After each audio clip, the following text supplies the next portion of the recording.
মাশাল্লাহ বিরিয়ানি করছি, মেহমান আসছে তাই মুরগি দিয়ে। এই যে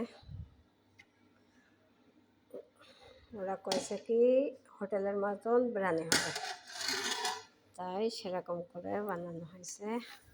আপনারা চাইলেও এরকম করে বানিয়ে খেতে পারেন।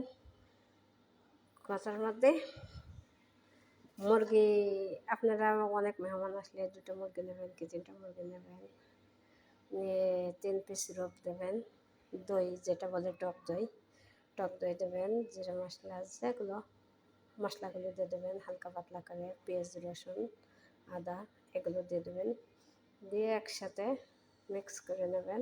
মুরগি ভাজা যাবে না, না ভেজেই বানাতে হবে। এটা কষায় নিয়ে এবার ভাতটা হাফ সেদ্ধ হয়ে গেলে ভাতটার ভিতরে ঢেলে দিতে হবে। এটাই ফলফিট হয়ে গেল আমার হোটেলের বিরিয়ানি। রেসিপিটা যদি ভালো লেগে থাকে সবাই আমার জন্য দোয়া করবেন। ওকে, আসসালামু আলাইকুম।